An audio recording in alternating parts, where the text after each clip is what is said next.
कानून की जानकारी आपका अधिकार। हेलो फ्रेंड्स, मैं प्रगति गुप्ता आज आपके लिए लेकर आई हूं एक बहुत इंटरेस्टिंग वीडियो। आज की वीडियो में हम जानेंगे कुछ इंटरेस्टिंग फैक्ट्स इंडियन कॉन्स्टिट्यूशन के बारे में। नोट करते रहिए आपको कितने फैक्ट्स पता थे और मुझे कमेंट सेक्शन में कमेंट करके जरूर बताएं। Longest written constitution in the world, जो इंडियन कॉन्स्टिट्यूशन है ना, वो सबसे लंबा कॉन्स्टिट्यूशन है वर्ल्ड का। 395 आर्टिकल्स, 8 शेड्यूल्स और 22 पार्ट्स ओरिजिनली कॉन्स्टिट्यूशन में लिखे गए थे। और आज की डेट में अगर हम बात करें तो 448 आर्टिकल्स, 12 शेड्यूल्स और 25 पार्ट्स हैं हमारे कॉन्स्टिट्यूशन में।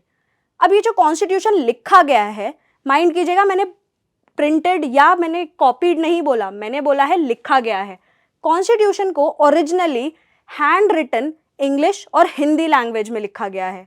प्रेम बिहारी नारायण रायजादा, ये वो पर्सन है जिन्होंने अपनी ब्यूटीफुल राइटिंग में हमारा कॉन्स्टिट्यूशन लिखा है। Each page is uniquely designed by artist from Shanti Niketan.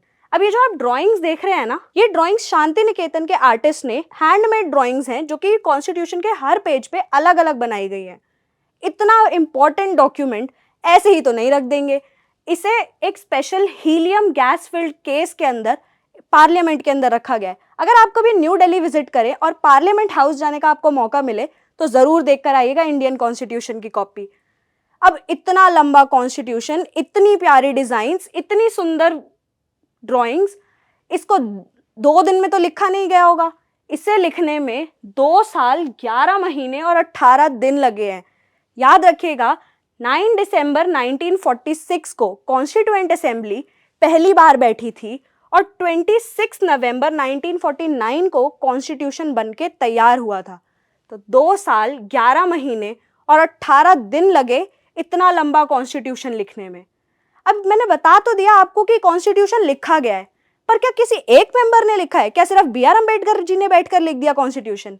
नहीं, ये कॉन्स्टिट्यूशन लिखने के लिए पूरी टीम लगी, जिसे हम बोलते हैं कॉन्स्टिट्यूएंट असेंबली।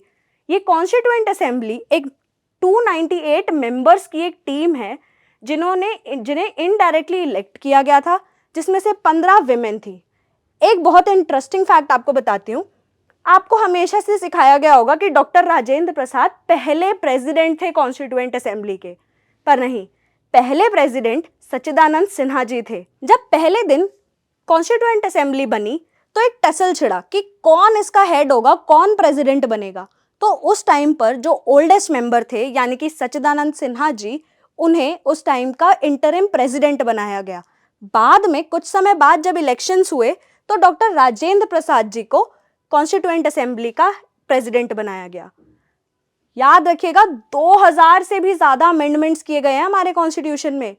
जिस दिन पहले दिन जो कॉन्स्टिट्यूशन था और फाइनल दिन जो कॉन्स्टिट्यूशन था, उसके अकॉर्डिंग 2000 से भी ज्यादा अमेंडमेंट हुए हैं हमारे कॉन्स्टिट्यूशन में, तब जाके इतना बड़ा डॉक्यूमेंट तैयार हुआ है। फाइनल ड्राफ्ट जो हमारा बनके तैयार हुआ था ना, वो नेशनल कॉन्स्टिट्यूशन डे यानी 26 नवंबर 1949 को बनके तैयार हुआ था।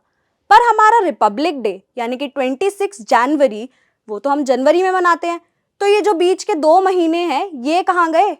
इसके लिए हमें जाना होगा बैक इन हिस्ट्री 1930s में, जब Lahore session of Indian national Congress में पूर्ण स्वराज का डिक्लेरेशन हुआ।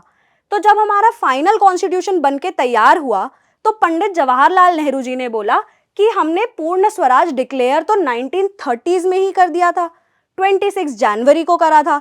तो इसी डे को रिमेंबर करने के लिए हम मनाते हैं रिपब्लिक डे, जिस दिन हमारा कॉन्स्टिट्यूशन इनैक्ट हुआ था, यानी कि हमारा कॉन्स्टिट्यूशन लागू किया गया था, लोगों पे इम्प्लीमेंट किया गया था, जिसे हम रिपब्लिक डे के रूप में मनाते हैं। तो आज के वीडियो में आपने जाने कुछ इंटरेस्टिंग फैक्ट्स इंडियन कॉन्स्टिट्यूशन के बारे में। कमेंट करके जरूर बताइए कि आपको इसमें से कितने फैक्ट्स पता थे। मैं प्रगति गुप्ता और ऐसी इंफॉर्मेटिव वीडियोस लाती रहूंगी, क्योंकि कानून की जानकारी आपका अधिकार। जय हिंद, जय भारत।